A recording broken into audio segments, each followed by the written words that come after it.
Hi, welcome. Thanks for coming.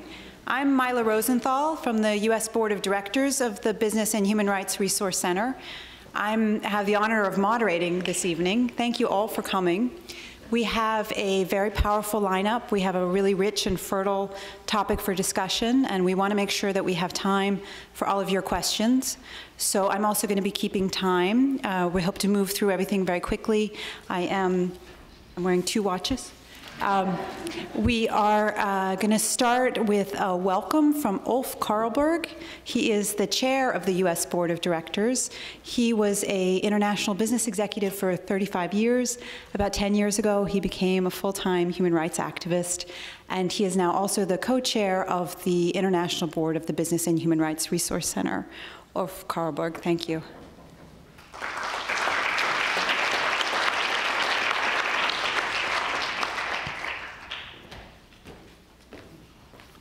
Thank you, Mila. Here is the activist in the corporate uniform. I'd like to say welcome to you all. Thank you very, very much for coming here tonight. And there is a special welcome, of course, to our very distinguished guest speakers here. Mary Robinson is well known to you all. She has also given her name to this speaker series. Mary has come all the way from Ireland just for you tonight.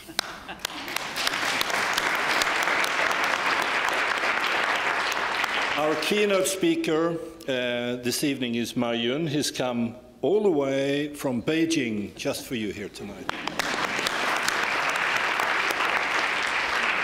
And from our own resource center in Hong Kong, Mai Ling Chan, who's also come all the way from Hong Kong to be here tonight.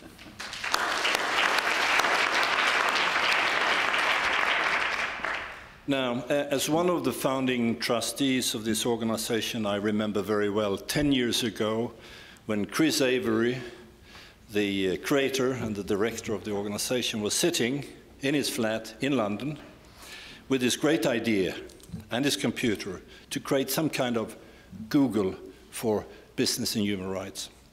A few of us at the time, we could sort of see his vision, and we were able to raise some funds to kick it off the ground from Amnesty International sections around the world and from some foundations in Europe. And something that helped us was, of course, that Mary Robinson joined us as chair of our international network of advisors. That was a great thing that helped us a lot.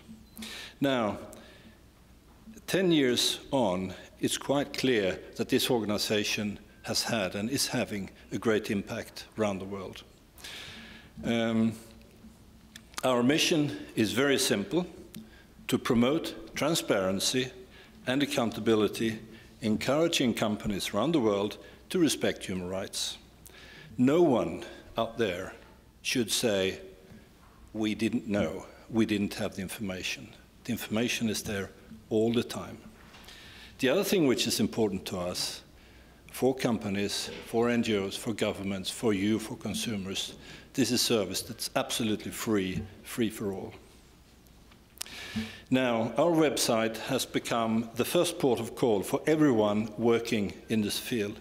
It's updated every hour, and you can say that we more or less mirror the impact that some 5,000 companies have on human rights around the world.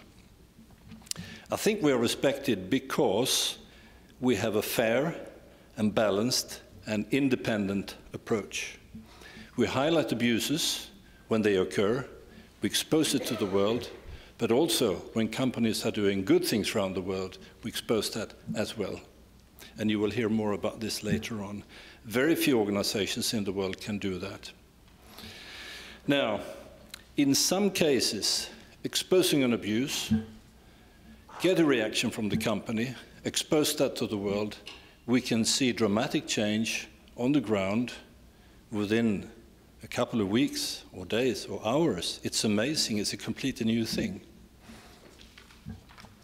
Now, among you here tonight, there are people from many countries, from NGOs, from companies, from investment managers, financial institutions, and from United Nations. And I think that's a sign how important you and we and others think the relation between human rights and business is. So, therefore, again, welcome to all of you. I hope you have a great evening. And before introducing the founder of this organization, we have another announcement to make, I think. Some friends that are here for the first time. Absolutely. Yeah, who are they? Our fellow trustees, members of the U.S. Board of Directors of the Resource Center. If we can ask you all to stand up. There are 5 of you here this evening. Thank you so much for sharing our leadership.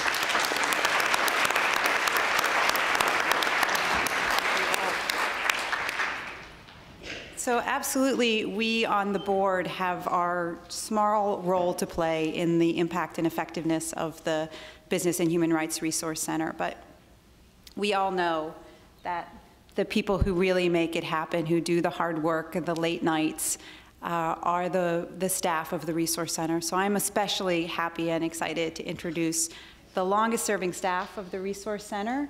They've been here since the beginning, the director, Chris Avery, and program director, Annabel Short.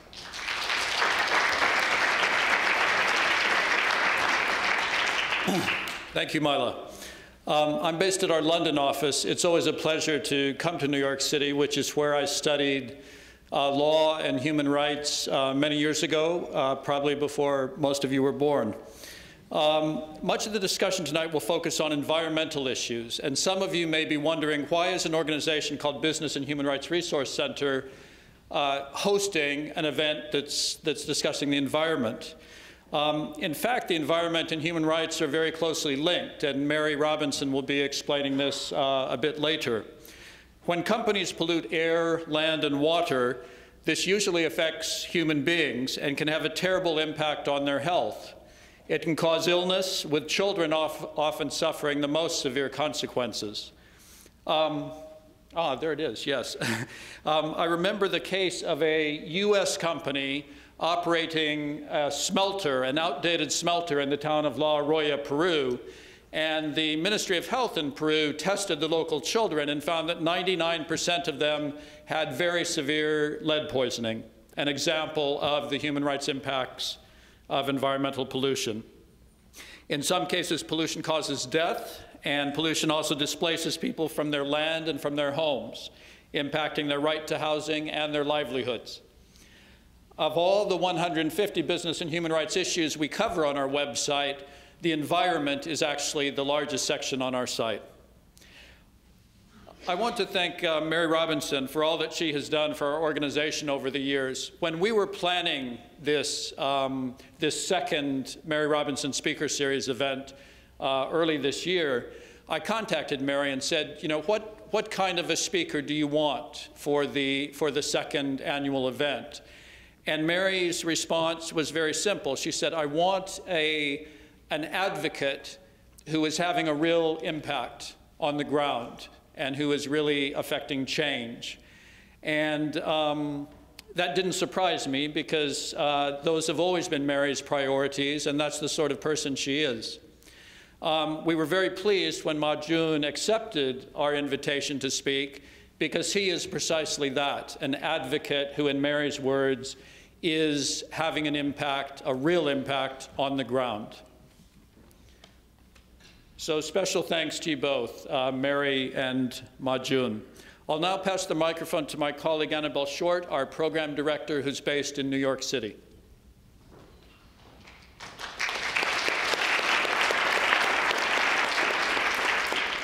Hi, and thank you from me to all of you for coming. I'm just saying a few brief words about our regional researchers.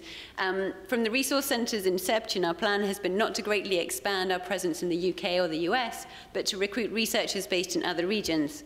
Our current researchers are on this slide behind me.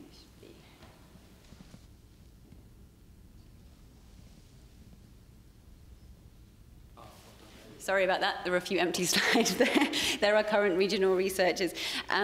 They're close to the action They develop personal contacts with people in human rights and environmental organizations, in business and in government. These contacts and the researchers' knowledge of local context means we have much better coverage of each region. They also mean that we're more effective when we seek responses from companies to allegations. The researchers' use of relevant languages is obviously helpful as well. For example, Ella, who's based in Ukraine, uses her Russian to provide summaries in English of reports that are only available until that moment in Russian, which means they can reach a bigger audience. We're lucky to have two of our regional researchers with us here in the audience tonight. Abiola Okpechi, stand up.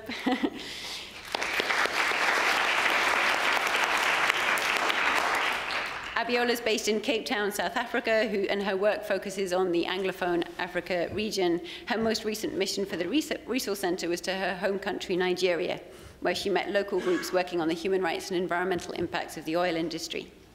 We also have Aliou Diouf. Stand up, Aliou.